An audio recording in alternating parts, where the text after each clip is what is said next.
Assalamualaikum warahmatullahi wabarakatuh.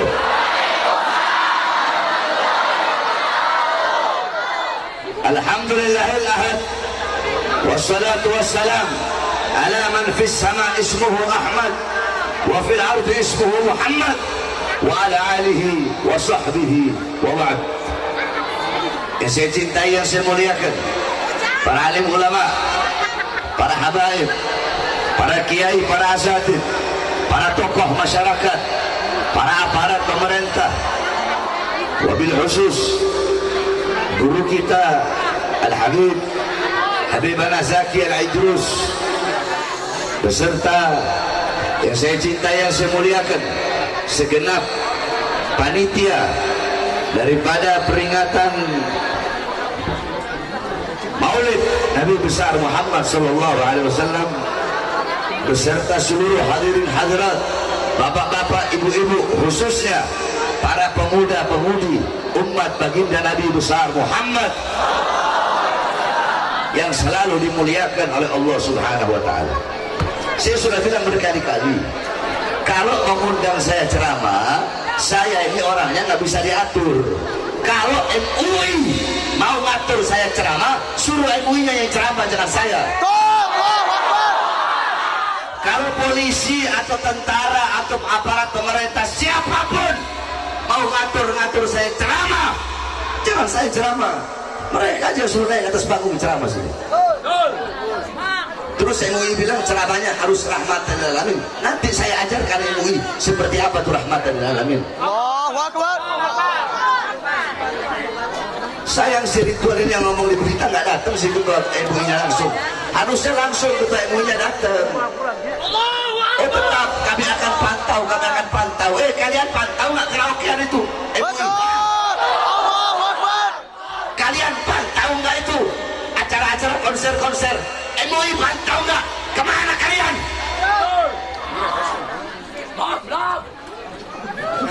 Saudara-saudara sekalian, kita duduk di majelis untuk merayakan Maulid Nabi besar Muhammad sallallahu alaihi wasallam. Dalam kitab Khawashi Syarwani ala Tuhfatul Muhtaj, bilang ini sama ketua MUI. Dalam kitab Khawashi Syarwani ala Tuhfatul Muhtaj, kitab tersebut adalah hasyiah daripada kitab Tuhfatul Muhtaj Al-Imam Ibnu Hajar Al-Haytami. Kitab Tuhfatul Muhtaj Al-Imam Ibnu Hajar Al-Haytami adalah syarah daripada kitab Minhaj Al-Imam An-Nawawi. Dalam kitab tersebut dikatakan, inna afdalal layali wa lailatul maulidis syarif, thumma lailatul qadar, thumma lailatul jum'ah, thumma lailatul isra. Sesungguhnya malam yang paling utama, malam yang paling mulia, malam yang paling agung adalah malam kelahiran baginda Nabi besar Muhammad sallallahu alaihi wasallam. Setelah malam kelahiran Nabi, baru malam Lailatul Qadar. Setelah malam Lailatul Qadar, baru malam Jumat. Setelah malam Jumat, baru malam Isra. Pertanyaannya, kenapa malam Maulid lebih utama daripada Lailatul Qadar? Padahal Lailatul Qadar adalah malam yang lebih utama daripada 1000 bulan. Malam turunnya malaikat, malam turunnya Al-Quran, malam yang begitu mulia. Tapi kenapa malam kelahiran Nabi lebih mulia dan lebih agung daripada Lailatul Qadar? Al-Imam Al-Qastalani radhiyallahu anhu, beliau berkata bahwasanya malam kelahiran Nabi, malam Maulid lebih utama daripada Lailatul Qadar karena 3 sebab, karena 3 perkara. Yang pertama, Lailatul Qadar adalah malam turunnya malaikat, malam adanya malaikat. Sedangkan malam Maulid adalah malam adanya Nabi Muhammad, malam lahirnya Nabi, adanya Nabi, lahirnya Nabi sudah tentu jauh lebih mulia daripada adanya dan turunnya malaikat, para malaikat-malaikatnya Allah. Yang kedua, malam Lailatul Qadar adalah anugerah Allah untuk Nabi Muhammad. Sedangkan malam Maulid adalah malam lahirnya sosok yang diberikan anugerah tersebut. Berarti kalau bukan karena maulidnya Nabi, tidak akan ada yang namanya Lailatul Qadar. Bahkan Al-Imam As-Sayyid Muhammad bin Alwi Al-Maliki pernah menukil daripada perkataan Al-Imam As-Sayyid Muhammad Amin Qutbi radhiyallahu anhu.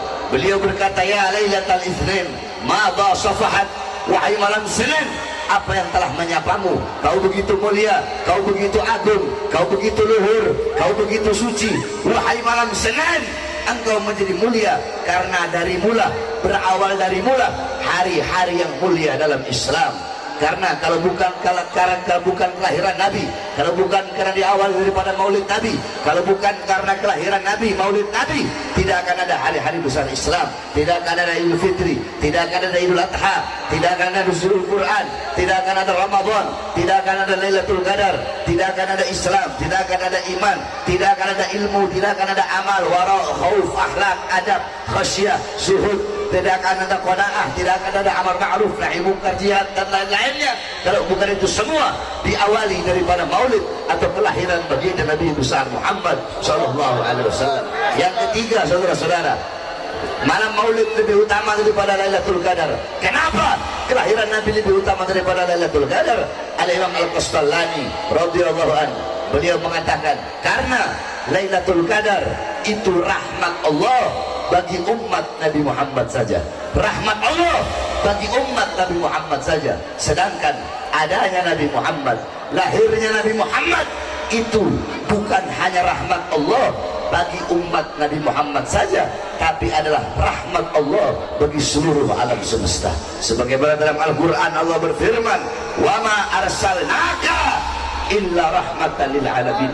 Tidak aku utus engkau wahai Muhammad kecuali engkau adalah rahmat bagi seluruh alam semesta.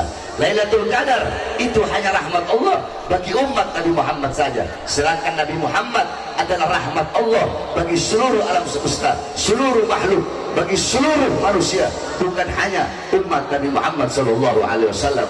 Oleh karenanya kita duduk di sini, bergembira di sini, kita duduk merayakan Maulid. Kenapa? Karena bergembira dengan rahmat Allah Subhanahu wa taala. Sebagaimana dalam Al-Qur'an Allah berfirman, "Qul bi fadlillah wa bi rahmati fabidzalika falyafrahu." Katakanlah, dengan karunia Allah dan dengan rahmat Allah, maka dengan karunia dan rahmat tersebut falyafrahu, hendaklah mereka bergembira.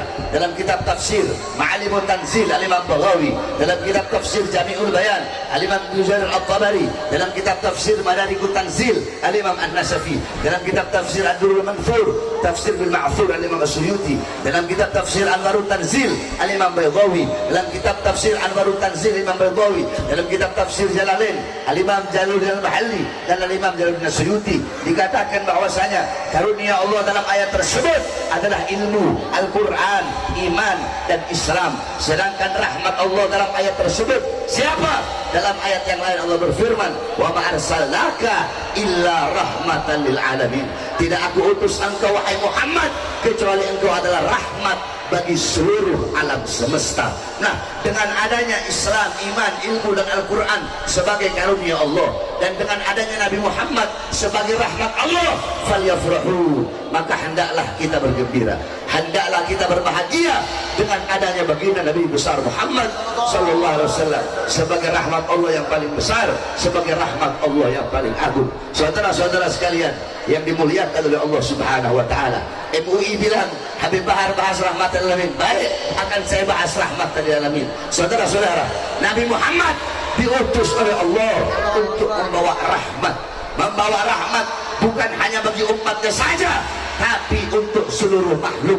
Sampai-sampai Rasulullah berkata, irhamu man fil ardi yarhamkum man fis sama. Sayangilah, cintailah apa-apa yang ada di muka bumi, maka kalian akan disayangi dan dicintai oleh apa-apa yang ada di langitnya Allah Subhanahu wa taala. Saudara-saudara, apa-apa yang ada di bumi, Nabi Muhammad SAW menyampaikan bukan cintailah sesama kalian yang beriman, cintailah sesama kalian yang Islam, bukan hanya itu, atau cintailah kalian sesama manusia, bukan.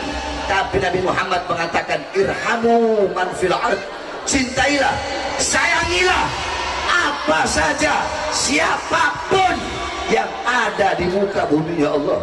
Ketika engkau sayangi, ketika engkau cintai, maka apa-apa yang ada di langit akan menyayangimu, apa-apa yang ada di langit akan mencintaimu. Itu salah satu bentuk kecil daripada rahmat, daripada kasih sayang baginda Nabi besar Muhammad sallallahu alaihi wasallam. Ada sebuah hadis yang dimana Rasulullah sallallahu alaihi wasallam bersabda, man ada dhimmiyan faqad adani. Barang siapa seorang muslim yang menyakiti kafir zimmi, memusuhi kafir zimmi, maka sama seperti dia memusuhiku. Kafir zimmi adalah orang kafir yang tinggal di mayoritas muslim, namun dia hidup dengan damai dan tidak memerangi Islam. Itu kafir zimmi. Kalau ada yang memusuhinya, kata Rasulullah, sama seperti dia memusuhiku. Dalam hadis yang lain, Rasulullah berkata lagi, man qatala mu'ahadan lam yarih raihatal jannah. Barang siapa seorang muslim yang membunuh orang kafir yang memiliki perjanjian damai dengan umat Islam, ini orang kafir, dia damai dengan Islam, tapi si Islam membunuh dia, maka si muslim yang membunuh tidak akan pernah mencium bau surga. Begitu kasih sayang Nabi besar Muhammad sallallahu alaihi wasallam. Bagaimana kasih sayang Nabi kepada seorang Yahudi yang buta? Bagaimana kasih sayang Nabi, kecintaan Nabi, rahmatnya Nabi, akhlaknya Nabi, pribadi beliau dihina, dicaci, dimaki, Nabi Muhammad diem, dilempar kotoran onta, dilempari dengan kotoran onta, dengan perut onta, beliau diem. Bahkan beliau menjenguk orang yang ketika melempari kotoran onta tersebut orangnya sakit, dijenguk oleh beliau, saudara-saudara. Nabi Muhammad selama urusan pribadi, Nabi Muhammad selalu rahmatan lil alamin. Tapi coba engkau lihat bagaimana ketika sudah urusan agama, bagaimana ketika sudah menyangkut kaitan dengan agama, atau berkaitan dengan umat, atau berkaitan dengan rakyat, Nabi Muhammad tidak pernah diam. Bagaimana dengan hadis yang dimana Nabi Muhammad SAW pernah bersabda, man li Ka'ab bin Ashraf, man li Ka'ab bin Ashraf faqad adallahu wa rasul. Siapa dari kalian, wahai para sahabatku, yang bisa membunuh Ka'ab bin Ashraf? Karena apa? Karena Ka'ab bin Ashraf telah menyakiti Allah dan telah menyakiti Rasulnya Allah Subhanahu wa ta'ala. Saudara-saudara, rahmatan lil alamin. Banyak orang sekarang, ustadz sekarang, kiai sekarang, habib sekarang, mereka menyalahartikan, salah tafsir, salah makna tentang rahmatan lil alamin. Rahmatan lil alamin mereka artikan untuk diam terhadap kezaliman, diam terhadap ketidakadilan, diam terhadap kemungkaran, diam terhadap kezaliman, diam terhadap kemungkaran. Sehingga apa? Kalau ada apa-apa, udah, Islam itu lembut, Islam itu kasih sayang. Kalau ceramah itu jangan keras-keras. Rasulullah itu gak pernah ceramah keras-keras. Goblok, kamu belajar di mana? Kok Rasulullah ceramahnya gak pernah tegas, Rasulullah ceramahnya gak pernah keras? Kamu tidak pernah baca hadis. Karena Rasulullah idza khataba marat ainahu. Nabi Muhammad kalau berdakwah, kalau berkhutbah, kalau menyampaikan ceramah, memerah kedua matanya. Wa ala sautuhu, meninggi suara beliau. Wa istadda ghadabuhu, bertambah kemarahan beliau. Hatta kanahu kamun dirijaisin, sehingga Nabi Muhammad bagaikan pemberi peringatan perang. Sabbahakum masahakum, pagi ini kalian akan diserang, sore ini kalian akan diserang.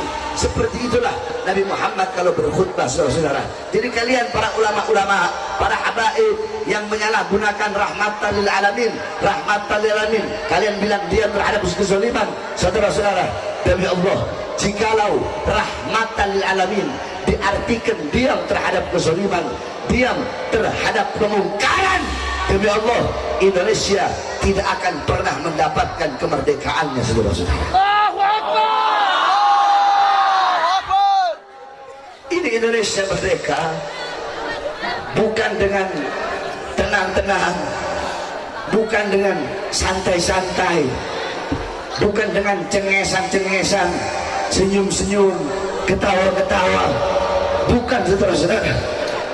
Indonesia ini didapatkan dengan harokah, dengan pergerakan, dengan perlawanan, dengan darah, dengan mengangkat senjata, melawan para penjajah-penjajah.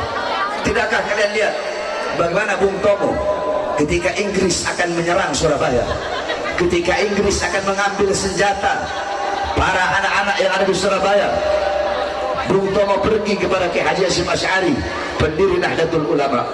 Wahai Kiai, bagaimana ini? Besok Inggris akan datang untuk mengambil senjata mereka. Saudara-saudara, jikalau Islam rahmatan lil alamin diartikan diam terhadap kezaliman, diam terhadap penindasan, maka jawaban Hasyim Asy'ari, udahlah biarin aja, kita pasrah aja, doa aja sama Allah, mudah-mudahan Belanda dapat hidayah, Inggris dapat hidayah. Tapi apakah seperti itu jawaban beliau? Tidak, saudara-saudara.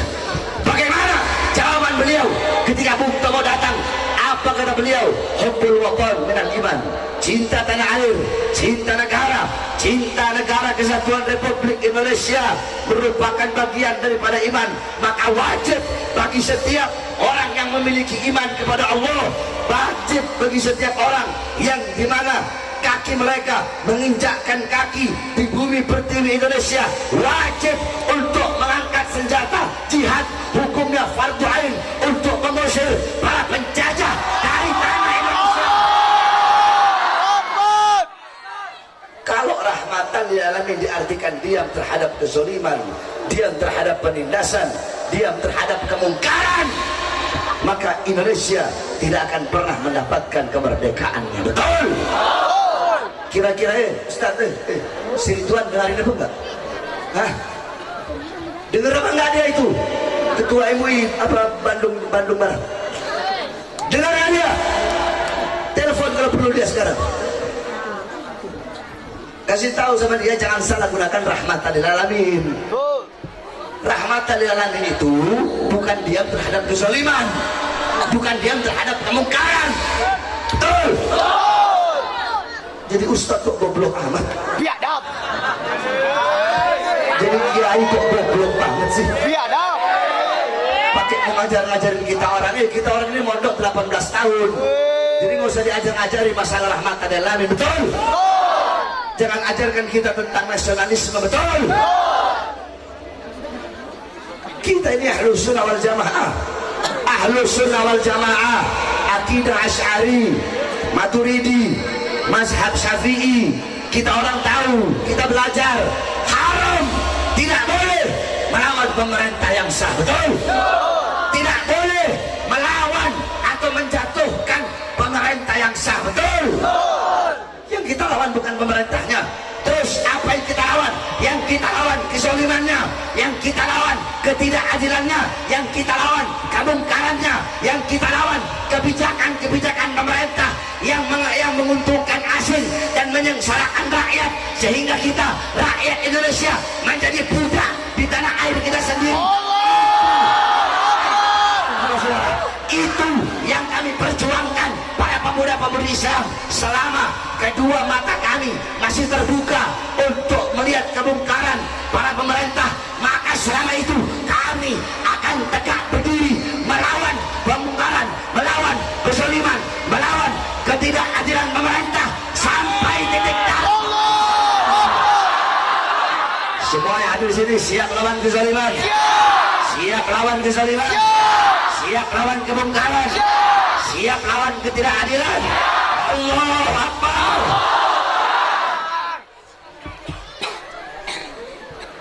Jadi awas, jangan-jangan saya ini makin dicegah makin jadi. Jangan ngatur-ngatur saya. Jangan. Kalau nggak tahu apa-apa tentang saya, mending diem. Jangan pakai mau ngomong-ngomong ke panitia mau ini apa, jangan. Betul? Oleh karenanya hadirin hadirat sekalian yang dimuliakan oleh Allah Subhanahu wa taala, pada acara Maulid yang penuh dengan keberkahan ini, engkau pulang dari sini bawa ilmu Nabi Muhammad. Betul? Bawa akhlak Nabi. Betul? Bawa adab Nabi. Betul? Kita orang ini para pendakwah yang tegas, tidak pernah kok kita menghilangkan kelembutan Nabi. Kita tahu ilmunya Nabi, akhlaknya Nabi, adabnya Nabi, dan kita sampaikan. Betul? Kalian juga yang lembut, para penceramah, para pendakwah, Ustadz, Kiai, Habib yang selalu lembut, jangan hilangkan ketegasan Nabi Muhammad. Betul? Jangan. Saya tanya, 8 tambah 2 berapa? Berapa? 5 tambah 5? 7 tambah 3, 6 tambah 4, 9 tambah 1, Hasilnya sama tidak? Sama tidak? Hasilnya sama tidak? Cara berbaginya beda apa enggak? Cara pembagiannya beda apa sama? Nah, habaib ulama kiai begitu. Ada yang lembut, ada yang tegas. Yang lembut jangan hilangkan ketegasan Nabi Muhammad. Jangan menyalahartikan rahmatan lil alamin sebagai diam, bentuk diam terhadap kezaliman. Bukankah Rasulullah berkata afdhalul jihad kalimatu haqqin inda sultanin ja'ir. Jihad yang paling utama bukan mengangkat senjata, bukan mengangkat pedang, tapi jihad yang paling utama adalah menyampaikan kebenaran, menyampaikan keadilan, menyampaikan sesuatu yang benar kepada para pemerintah yang zalim. Ini pemerintah sekarang banyak tidak adilnya, saudara-saudara. Hadirin sekalian yang dimuliakan oleh Allah Subhanahu wa taala. 1 tahun yang lalu saya tanya, 1 tahun yang lalu mal-mal buka enggak? Buka. Mal-mal buka apa tidak? Buka apa tidak? Mal-mal buka apa tidak? Buka. Tenaga kerja dari asing dikirim terus tidak? Dikirim terus tidak? Dikirim apa tidak? Tahun kemarin ada seseorang anak cucu Rasulullah, dalam tubuhnya mengalir darah Nabi Muhammad. Beliau membuat acara Maulid Nabi untuk memuliakan, mengagungkan hari kelahiran kakek beliau. Akan tetapi karena beliau merayakan Maulid, karena beliau melaksanakan acara Maulid, beliau dimasukkan penjara, beliau ditahan, 6 muridnya dibantai, disiksa, 6 murid pengawalnya dibunuh, rekening keluarganya diblokir. Beliau tangan suci yang mengalir darah Rasulullah diborgol bagaikan koruptor. Tangan beliau diborgol, saudara-saudara, bagaikan penjahat besar. Padahal beliau masuk penjara hanya gara-gara melaksanakan acara Maulid kakeknya Rasulullah SAW. Demi Allah, tidak ada di dalam sejarah dunia, dalam sejarah muka bumi, apalagi Indonesia yang mayoritas Ahlus Sunnah wal Jamaah, tidak ada satupun habib yang ditangkap, yang dimasukkan penjara karena merayakan Maulid, kecuali Al-Habib Rizik bin Hussein bin Syihab. Tangan beliau diborgol kayak koruptor. Koruptor dibiarkan, saudara. Koruptor tangannya tidak diborgol. Beliau masuk penjara karena merayakan Maulid, tangannya diborgol bagaikan koruptor, bagaikan gembong narkoba, bagaikan penjahat besar, bagaikan mafia besar. 6 pengawalnya dibantai, kukunya dilepas, ditembak, kemaluannya dibakar. Saya tanya, adil apa tidak? Adil apa tidak? Zalim apa tidak? Zalim apa tidak? Zalim apa tidak? Itu yang kita lawan, saudara. Itu yang kita sampaikan. Dan ingat kalian para pemerintah, kami bangsa Indonesia, kami rakyat Indonesia. Saya tanya, kita yang ada di sini rakyat atau bukan? Kita rakyat atau bukan? Masyarakat atau bukan? Kita masyarakat Indonesia, betul? Kita rakyat Indonesia, betul? Saya tanya, seragam mereka dari rakyat atau bukan? Dari rakyat atau bukan? Dari rakyat atau bukan? Mobil dinas mereka dari siapa? Dari siapa? Jawab yang keras, dari siapa?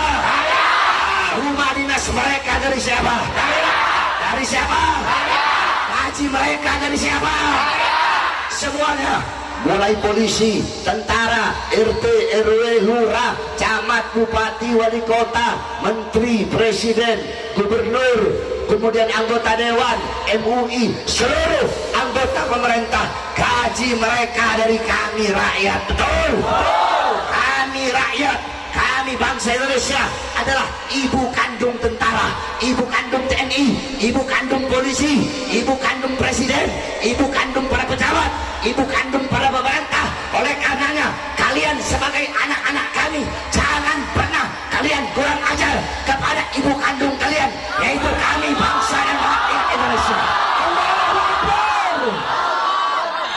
Saudara-saudara, saya tanya semuanya, sudah cukup selama ini? Selama 3 tahun umat saya lihat tertidur, saudara-saudara. Selama 3 tahun umat tertidur, para ustaznya, para kiai tertidur. Sekarang saatnya kalian bangkit kembali.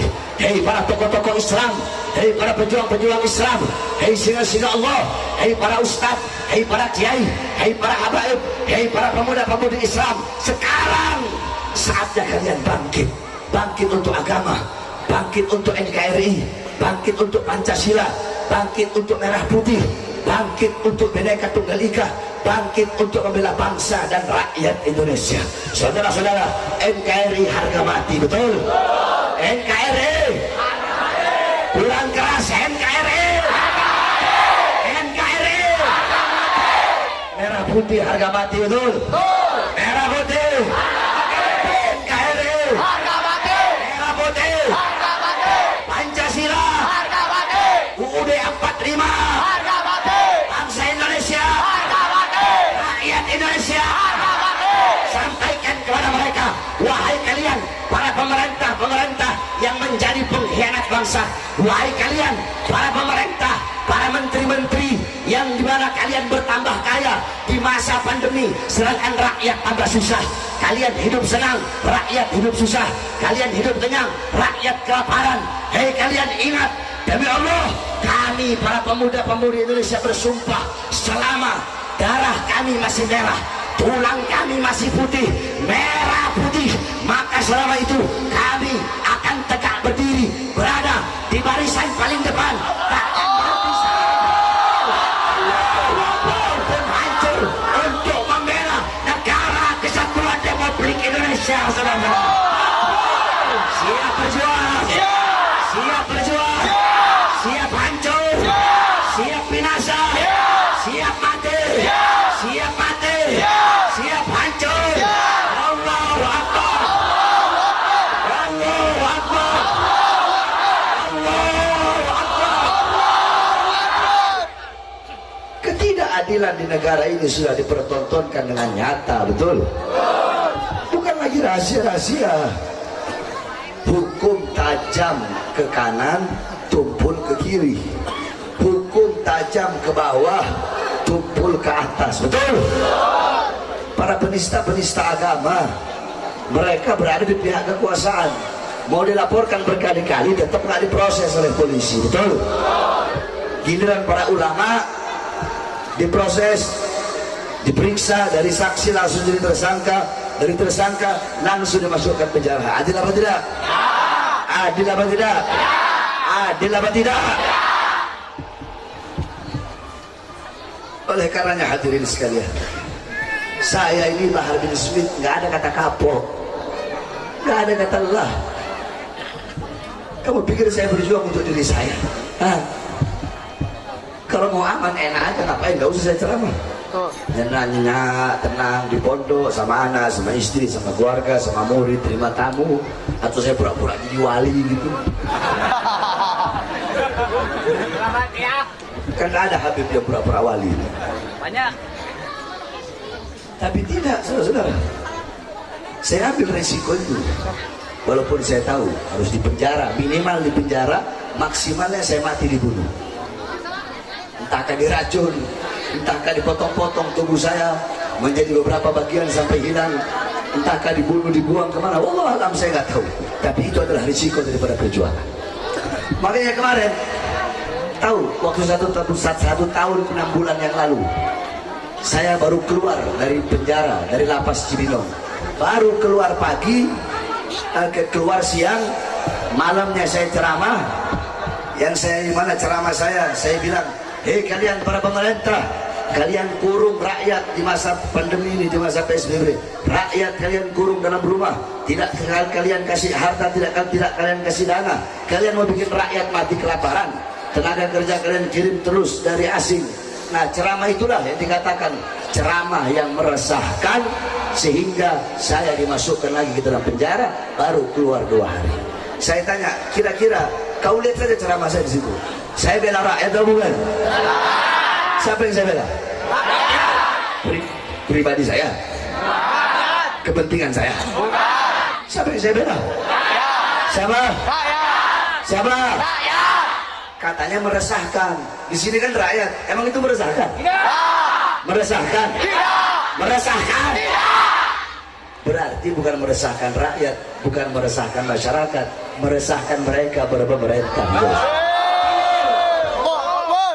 Sebab mulut saya kayak alkohol.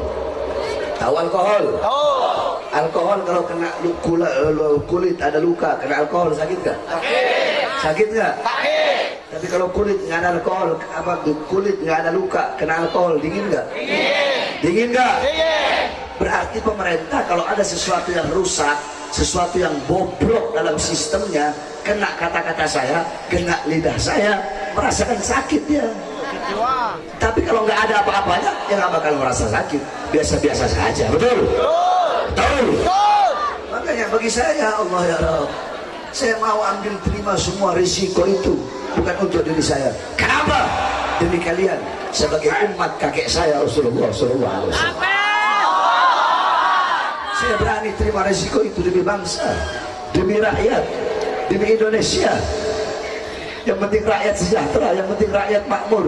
Biarkan nggak apa-apa saya hancur, biarkan nggak apa-apa saya binasa.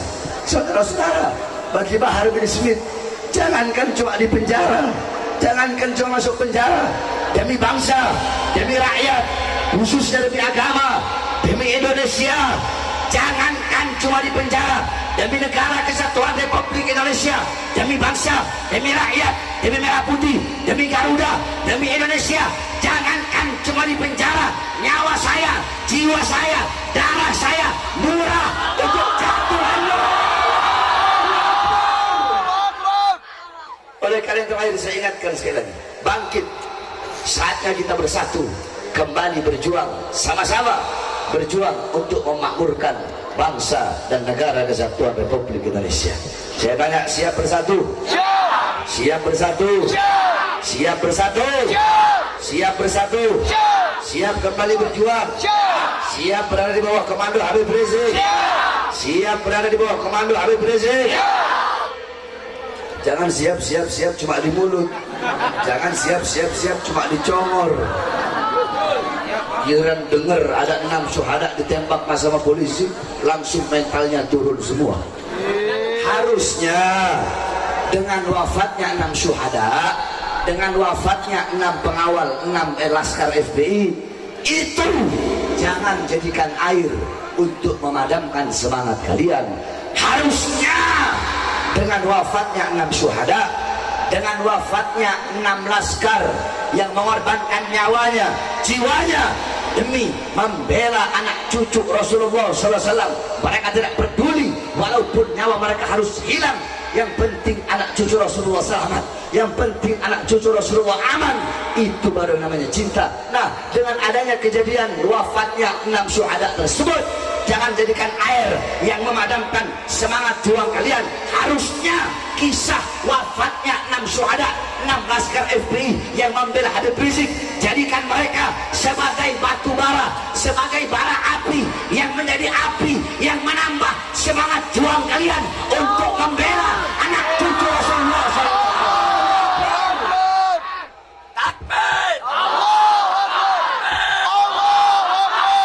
Sekali lagi, ingat wahai pemerintah, kami rakyat adalah ibu kandung kalian, betul? Uang kalian, senjata kalian, tank kalian, pesawat tempur kalian dari keringat kami para rakyat, betul? Yang beli beli tank pakai uang mana? Uang negara. Uang negara dari mana? Dari mana? Beli pesawat dari negara. Uang negara dari mana? Beli senjata, baik polisi ataupun tentara. Beli water cannon, polisi, tentaranya beli tank. Itu uang dari negara. Negara uang dari mana? Dari mana? Beli tank, beli pesawat, beli kapal tempur, beli senjata, itu untuk menjaga kedaulatan Indonesia, untuk menjaga perbatasan-perbatasan Indonesia dari cengkraman-cengkraman negara asing, betul? Untuk menjaga keutuhan negara kesatuan Republik Indonesia, betul? Untuk melawan para kelompok-kelompok separatis, para kelompok-kelompok yang ingin memisahkan diri, yang ingin membuat negara sendiri atau melepaskan diri dari Indonesia, betul? Jadi negara beli tank itu buat perang, bukan buat nurunin baliho.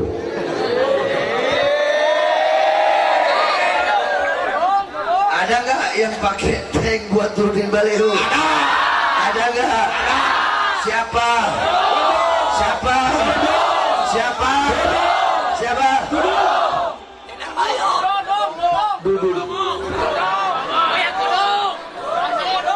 Jenderal Baliho.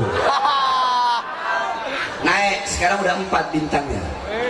Dulu cuma 2. Gara-gara Baliho, loncat. Jadi 4 saudara-saudara. Sama ormas Islam galak. Wow, apa itu FPI? Bubarkan saja itu FPI. Sama Habib Rizik, nggak manggil Habib. Apa itu Rizik itu? Sok jagoan Rizik itu. Wow. Giliran sama OPM takut.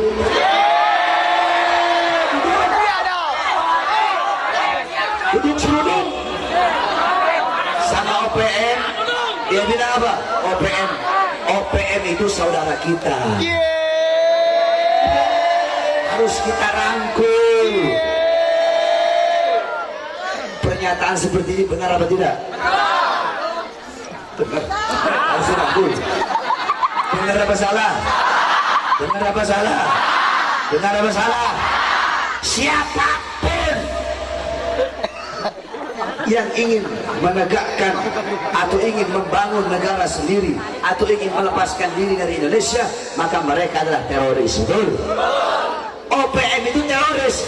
Berapa banyak prajurit-prajurit baik dari polisi ataupun dari tentara yang mereka bantai, banyak yang gugur, banyak prajurit-prajurit polisi tentara dibunuh oleh OPM, dibantai oleh OPM, warga sipil dibantai oleh OPM, terus mau dirangkul sama Dudung. Salah besar.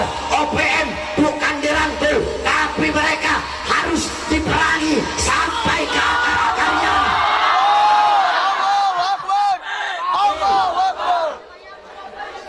Jadi kalau yang begini-begini ini harus kita tegur. Salah ya salah. Tapi kalau ada benernya ya kita bilang benar, betul.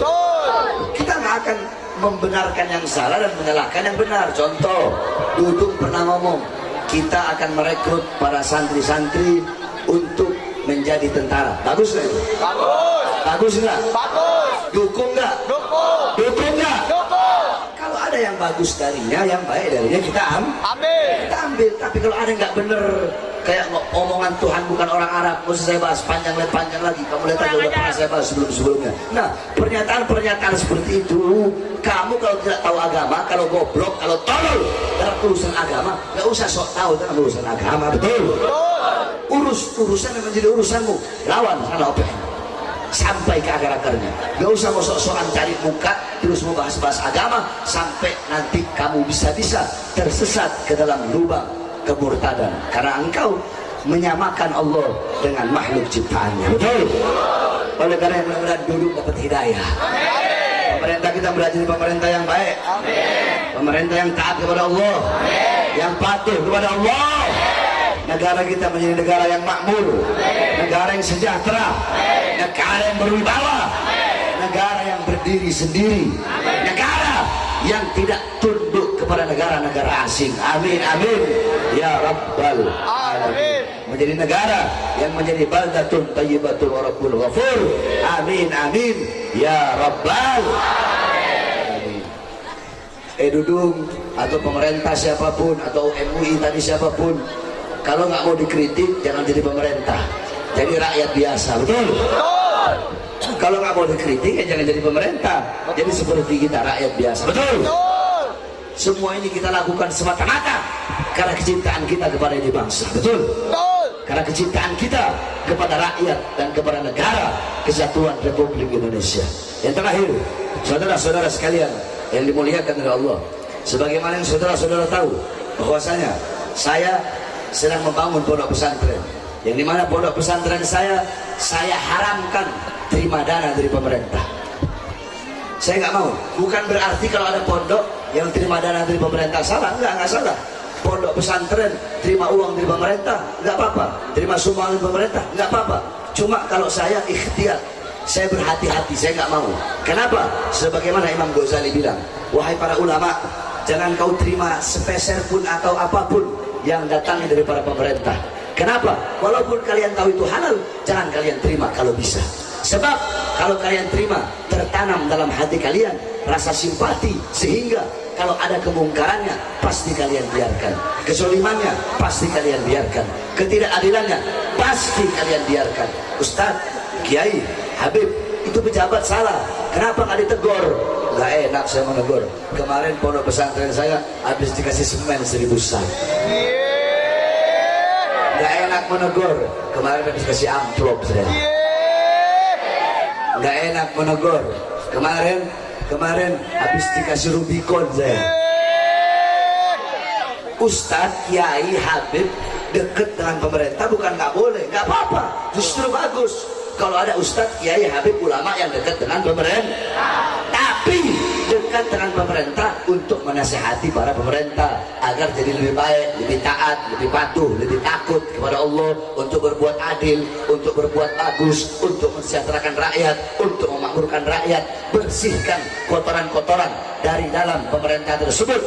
Jangan Ustadz, Kiai, Habib dekat dengan pemerintah malah ikut-ikutan kotor, malah menjadi alimun alladhi yaj'alu ilmahu tabi'an ra'il muluk. Jadi orang berilmu yang ilmunya dijadikan untuk mengikuti kemauan para penguasa. Penguasa maunya A, dia tahu ini A salah, bukan enggak, tapi dia membenarkan yang salah, mencari-cari dalil. Kalimatul hakim, ya kalimatul haq uridu bihal batil. Kalimat yang benar, ayatnya benar, tapi dijadikan untuk tujuan-tujuan yang batil. Ulama-ulama seperti ini adalah ulama-ulama yang telah mengkhianati Allah dan mengkhianati Rasulullah. Mudah-mudahan kita bukan termasuk dalam golongan ulama-ulama tersebut, dan mudah-mudahan Allah panjangkan umur para ulama-ulama kita yang istiqamah. Allah kuatkan langkah kaki beliau-beliau untuk berdakwah di jalan Allah, untuk berjuang demi bangsa, demi rakyat, demi Indonesia, khususnya guru kita Al-Habib Muhammad Rizq bin Husain bin Syihab. Amin amin ya rabbal alamin. Ya, jadi nanti Habib Basim Al-Habsyi beliau menyanyikan mars prajurit pembela Rasulullah. Nanti jamaah keluarkan harta di jalan Allah. Ingat, tidak ada harta yang bisa menyelamatkanmu dalam kubur kecuali harta yang dikeluarkan di jalan Allah Subhanahu wa taala. Mudah-mudahan Allah selamatkan kita semua dari azab dunia dan azab akhirat. Amin amin rabbal alamin. Sekaligus nanti kita doakan saudara-saudara kita yang sedang dilanda musibah di Semeru. Mudah-mudahan yang wafat, yang meninggal, Allah Subhanahu wa taala terima segala amal ibadahnya. Yang sakit, yang terluka, cepat Allah pulihkan. Amin amin ya rabbal. Prajurit pembela Rasulullah untuk agama, bangkitlah untuk negara, satukan hati, satukan jiwa. Musuh di depan mata, lawan dia sampai berdarah. Untuk agama dan negara tercinta, kematian murah harganya. Maju, ayo maju, ayo terus maju. Habisi pengkhianat bangsa. Kami berjanji demi Allah, bela binasa demi agama. Wahai prajurit pembela Rasulullah, berjuang tanpa lelah. Walau harus berangkat dengan mata takkan mundur. Walau satu langkah demi kompak akan mundur. Walau satu langkah. Wahai para pemuda-pemuda, kibarkan panji Al-Mustafa, serahkan jiwa untuk agama.